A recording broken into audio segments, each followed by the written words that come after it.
A Columbus family says they're on edge after they were woken up in the middle of the night to two armed men breaking into their home. Pictures or record video of any other passenger or the damage. Today is the official day of spring. Vernal equinox officially hits at 5:45 Eastern time. Recently launched an ad defending its use of aspartame after declining sales. Car shop on Warm Springs Road. Take a closer look. Local authorities are responding to those reported threats made against law enforcement. In a release sent out by Muskogee County Sheriff John Darr's office, it says in part, we're told in general to conduct a mental evaluation, produce a report, and provide it to the court as well.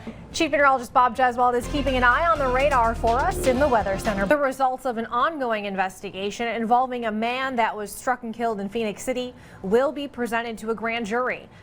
That's right, Teresa. There were a couple events that have already been canceled here in Uptown Columbus. We just take a slight dip on Saturday for the start of your Memorial Day weekend. What about your son? You want to say anything to Kevin? Yes, I love him very much, and I hope he knows that. Now, the building that was evacuated, the Warrior Training Battalion, is where soldiers go to heal after being wounded in combat. Live in the studio, Sarah Panko, News 3 on your side. You like playing Scrabble? Those other game boards like that? I like it on the iPad now, though, with my mom, but she always beats me. More than a dozen people were injured when a car hit a church bus head-on in Northeast Georgia. Consumer Reports says people should know if the caramel color they are consuming contains a potential carcinogen. Well, we'll be back with the last check of that forecast with Bob, so stay with us. Phil, Teresa, all morning and most of the afternoon, Columbus police investigated the city's third murder of the year. Authorities say they have never seen the kind of community response that came out today. Dozens of family and friends surrounded the crime scene on Rigdon Road in Columbus this morning. They said some people have been crying, some people have been angry, trying to figure out who would do that to mine. Family members could hardly contain themselves as the coroner pulled Jamun Morgan's body from his apartment. We believe that this is where the crime took place. Police say the 29-year-old had been shot in the stomach. His girlfriend came home and found him deceased inside the apartment, at which time a call was made to 911. Authorities say the two lived at the apartment together, and during their investigation, they towed her car that was parked outside the apartment. Police said at the time she was being questioned, but is not considered a suspect. I can't believe it. I'm in shock now. Edwina Short says Morgan was friendly and liked to play basketball a few blocks away at the Fluellen Recreation Center. They said they need to find out who did this to him and put him in jail. Family members wouldn't go on camera, but say Jamun Morgan left behind a younger sister and an older brother. Reporting live in the studio, Sarah Panko, News 3 on your side. Last chance. Go up the stairs. This is video of a 2010 tasing in the Muskogee County Jail that the sheriff says prompted a reevaluation of how things are done. You better relax right now. I will tase you again. Drop the coat.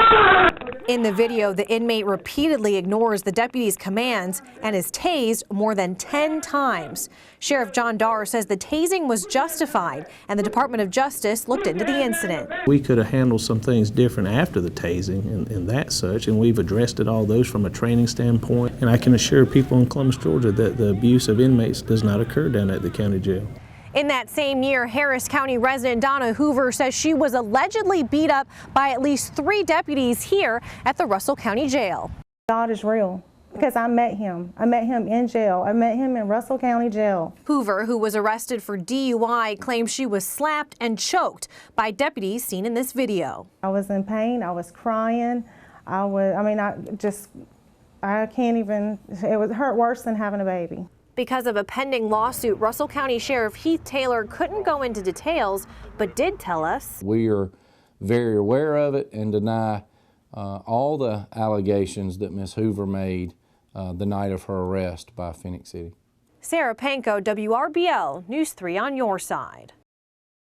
Phil, Teresa, Chiquita Hill says she wanted to scare her son straight. So on Tuesday, she called 911 and allowed officers to pretend to take him to jail. Chiquita Hill posted these pictures of her 10-year-old son, Sean, on Facebook Tuesday, and since then, they've been shared more than 900 times. I wanted something to hit him.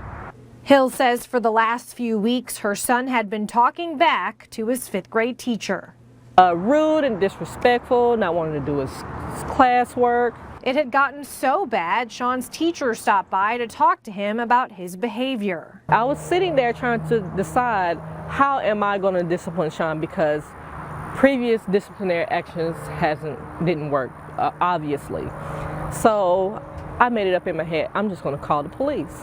Hill says her son didn't believe her until Columbus police officers showed up at the door and put him in handcuffs. It happened so quick, he didn't know what to do. Hill says they put him in the patrol car and pretended to take him to jail. I don't know what they said to him, but he came running down the hill, gave me a big hug, said, I'm sorry, I'm sorry. The Facebook pictures are getting mixed reactions from hundreds of users. Some are comparing her to Toya Graham, the mom who pulled her 16-year-old son away from the Baltimore riots. You know, she had to do what she had to do. I saw in her a mother loving her child, and that's her only son.